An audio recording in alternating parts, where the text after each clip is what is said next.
नमस्कार, जय महाराष्ट्र मित्रांनो. मी प्रदीप तारमळे आपणा सर्वांचे एका नवीन व्हिडिओमध्ये सहर्ष स्वागत करतो. या ठिकाणी आपण पाहाल तर शिलाई मशीन अगदी मोफत आपल्याला प्राप्त होणार आहे. तर मग त्यासाठी कोणती योजना आहे, कशाप्रकारे आपण अर्ज करणार आहात, कागदपत्रे कोणती लागत आहेत, हे जे काही सविस्तर पॉईंट टू पॉईंट जे कन्सेप्ट आहेत ते क्लिअर करण्याचा प्रयत्न केला जाणार आहे. खूप इंटरेस्टिंग व्हिडिओ होणार आहे आणि असे दर्जेदार व्हिडिओ वेळोवेळी आपण कव्हर करत असतो. पाहण्यासाठी लगेचच चॅनेल सबस्क्राईब करून ठेवा. ठीक आहे, भेटूयात.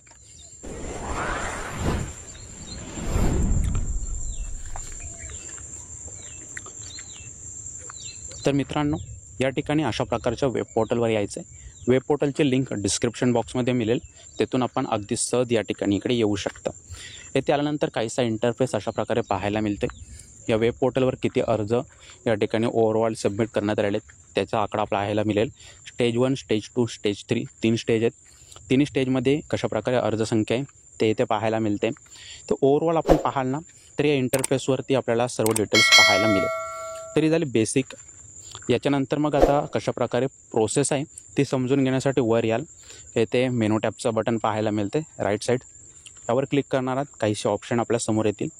यामध्ये लॉग इनचं ऑप्शन पाहायला मिळते. यावर क्लिक करायचं आहे. क्लिक केल्यानंतर CSC log in, admin log in आणि व्हेरिफिकेशन लॉग इन अशा प्रकारचे काही ऑप्शन पाहायला मिळते.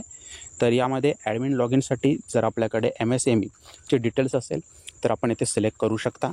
अदरवाईज आपल्याला CSC लॉग इन या ठिकाणी इकडे सिलेक्ट करून आपले इथे 3 नंबरला ऑप्शन पाहायला मिळते. 3 नंबर ऑप्शनवर क्लिक करून पुढील इंटरफेसवर जायचं आहे. ठीक आहे, तर अशा प्रकारचं इंटरफेस आपल्या समोर आलेलं आहे. या इंटरफेसवर आपलं CSCचं जे युजर ID असेल किंवा मग ईमेल ॲड्रेस असेल ते टाकायचं आहे, पासवर्ड टाकायचं आहे. कॅप्चा फिल करून आपण इथून अगदी सहजरित्या लॉग इन करू शकता.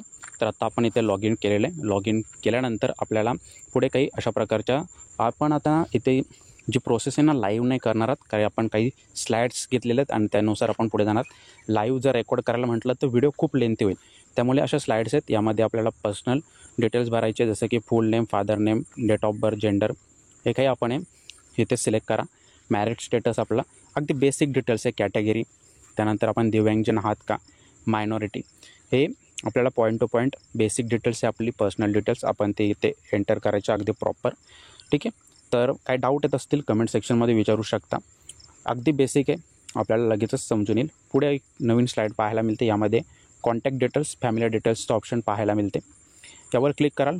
मोबाईल नंबर, आधार नंबर आणि पॅन कार्ड नंबर आपल्याला इकडे द्यायचा आहे. ठीक आहे, फॅमिली डिटेल्स पाहाल तर ती ऑटोमॅटिक रेशन कार्डद्वारे येथे आपल्याला ऑटोफिल झालेली पाहायला मिळते. येथे काही एंटर करायचं नाही आहे. आणि हां, आपले जे रेशन कार्ड आहे ते आपण अद्याप डाउनलोड केले नसेल ना, तर लगेचच डाउनलोड करा. कशाप्रकारे रेशन कार्ड आपण प्राप्त करू शकता यावर आपण व्हिडिओ बनवला आहे. डिस्क्रिप्शन बॉक्समध्ये आपल्याला लिंक मिळून जाईल. पुढे जाल तर आपल्याला पाहायला मिळते आधार ॲड्रेस.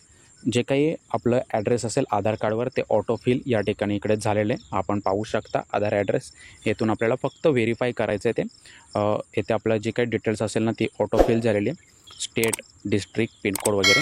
त्यानंतर आपले करंट ॲड्रेसमध्ये आपण काहीसे चेंजेस करू शकता. जर आपला करंट ॲड्रेस अदर असेल तर म्हणजे आधारवरील जे ॲड्रेस आणि करंट ॲड्रेसमध्ये डिफरन्स असेल तर आपण करंट ॲड्रेस या ठिकाणी चेंज करू शकता. अदरवाईज सेम ॲज आधार या ऑप्शनवर सिलेक्ट करून आपल्याला पुढे प्रोसीड करायचे.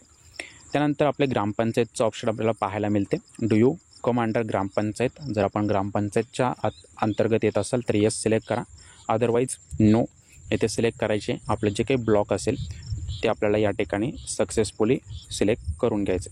ठीक आहे, ही एक काही डिटेल्स होती, आपण हे पाहिलं. आता पुढे जाणार तर पुढे या ठिकाणी आपल्याला अतिशय महत्त्वाची माहिती भरायची. येथे ग्रामपंचायत आधी सिलेक्ट करून घ्या. ग्रामपंचायत सिलेक्ट केल्यानंतर आपली प्रोफेशन आणि ट्रेड डिटेल्स या ठिकाणी आपल्याला भरायचं आहे. म्हणजे आपण जर टेलरिंग केलेली असेल तर मग या ठिकाणी प्रोफेशनमध्ये टेलर हे आपल्याला इथे सिलेक्ट करायचं आहे. ठीक आहे, इथे आपल्याला महत्त्वाचं असणार आहे, कारण की आपलं जे प्रोफेशन आहे, आपली जी ट्रेड आहे ना, तीच इथे आपल्याला एंटर करायची. ज्याचं आपल्याकडे सर्टिफिकेशन असेल किंवा आपल्याला त्यामध्ये इंटरेस्ट असेल तर ते ट्रेड इथे एंटर करायचे. त्यासाठी आपण इथे सिलेक्ट करणार आहोत. अशा प्रकारचे अनेक ट्रेड आपल्या समोर ओपन होतील. त्यापैकी आपलं टेलर असेल तर टेलरिंग सिलेक्ट करा. काही अडचण येत असेल तर कमेंट नाव. ओके, तर ठीक आहे, अगदी बेसिक आहे. आपण इथे सहज सिलेक्ट करू शकता. टेलर आपण सिलेक्ट केलं. सब ट्रेड असेल ती सब ट्रेड त्या अंतर्गत जी येत असेल ते आपल्याला माहीत असेल ते एंटर करा. पुढे जाल, आपली सेविंग बँक डिटेल्सचं जे काही डिटेल्स असेल ते आपल्याला द्यायचे, जसे की नेम ऑफ बँक. आपण अनेक बँकेचे नाव आपल्याला दाखवले जातील, सजेस्ट होतील. त्यापैकी जे काही पर्टिक्युलर बँक असेल आपली, त्या बँकेचे नाव आपल्याला या ठिकाणी द्यायचे. IFSC code, name of branch, त्यानंतर आपला अकाउंट नंबर टाकून कन्फर्म करून घ्यायचे. ठीक आहे, एवढं सिम्पल आहे. ठीक आहे, तर आता आपण आपले नेम ऑफ ब्रँच एंटर केले असेल, अकाउंट नंबर प्रॉपर एंटर केला असेल. आता पुढे जाणार, पुढे आपल्याला पाहायला मिळते की क्रेडिट सपोर्ट. जर आपल्याला या योजनेअंतर्गत लोन हवा असेल, कारण की 1 लाखांपर्यंत आपल्याला 1 लाख म्हणा किंवा मग 2 लाखांपर्यंत लोन मिळत असतं. 1 लाखाचं लोन 5% जे काही इंटरेस्ट रेट असेल त्यावर आपल्याला 18 महिन्यांसाठी इथे मिळत असतं, आणि दुसरं 2 लाखाचं 5% इंटरेस्टवरती 30 महिन्यांसाठी आपण इकडे घेऊ शकता. हवा असेल तर मे बी लेटरच्या जागी येसमध्ये कन्वर्ट करून आपण क्रेडिट सपोर्टसाठी इथे अप्लाय करू शकता. या ठिकाणी ऑप्शन पाहायला मिळते. ठीक आहे, जर क्रेडिट सपोर्ट हवा असेल तर या ठिकाणी येस सिलेक्ट करायचे, अदरवाईज मे बी लेटर ठेवू शकता. ठीक आहे, चॅनल अद्याप सबस्क्राईब केलं नसेल लगेचच सबस्क्राईब करा, कारण की असे व्हॅल्युएबल जे व्हिडिओ आहेत ते आपण इथे घेऊन येत असतो. पुढे पाहायला मिळते डिजिटल इन्सेंटिव्ह डिटेल्स. हे काय, तर आपल्याला ना ₹1 पर ट्रान्झॅक्शन प्राप्त होणारे, ते पण आपण पाहाल तर लिमिट आहे 100 ट्रान्झॅक्शनची लिमिट असणार आहे आपल्याला. तर आपण पाहाल जे काही आपण डिजिटलाइज ॲक्टिव्ह असाल आपल्याकडे, तर इथे एस सिलेक्ट करून आपण या डिजिटल इन्सेंटिव्हचा लाभ घेऊ शकता. ठीक आहे, अगदी आपला UPI ID इथे टाकायचं आहे, सेव्ह डिटेल्सवरती क्लिक करायचं आहे, आणि त्यानंतर नेक्स्ट ऑप्शन पाहायला मिळते, यावर क्लिक करून आपल्याला पुढे प्रोसीड करायचं आहे. अगदी सिम्पल असणार. ठीक, तर या ठिकाणी आपण अशा प्रकारे सर्व स्टेप कंप्लीट केला. काही आता शेवटच्या 2-1 स्टेप राहिल्या, त्यामध्ये स्किल ट्रेनिंगचं ऑप्शन पाहायला मिळते, टूल किट पाहायला मिळते. यामध्ये स्किल ट्रेनिंगमध्ये आपण पाहाल तर बेसिक 5 डे आणि ॲडव्हान्स 15 डे अशा प्रकारे ट्रेनिंग पिरियड असणारे आपण या ठिकाणी ट्रेनिंग घेऊ शकता. गव्हर्नमेंट थ्रू ट्रेनिंग असणारे, आणि यामध्ये आपल्याला ₹500 पर डे हे ट्रेनिंग अंतर्गत प्राप्त होणार आहेत. टूल किटमध्ये आपण पाहाल तर जे काही आपण टेलरिंग केले असेल तर शिलाई मशीनसाठी आपल्याला ₹15,000 या ठिकाणी बेनिफिट प्राप्त होणार आहे. पुढे मार्केटिंग सपोर्ट जर आपल्याला हवा असेल तर आपण या ठिकाणी कोणतं मार्केटिंग सपोर्ट हवं आहे आपल्याला, तर इथे सिलेक्ट करू शकता. टूल किटचं खूप इंटरेस्टिंग असणार आहे, कारण की आपल्याला जर शिलाई मशीन घ्यायची असेल तर ₹15,000 गव्हर्नमेंट पे करते. अगदी मोफत आपण ही शिलाई मशीन इकडे प्राप्त करू शकता. डिक्लेरेशन डिटेल्स पाहायला मिळते, या ठिकाणी डिक्लेरेशन वाचून घ्यायचे.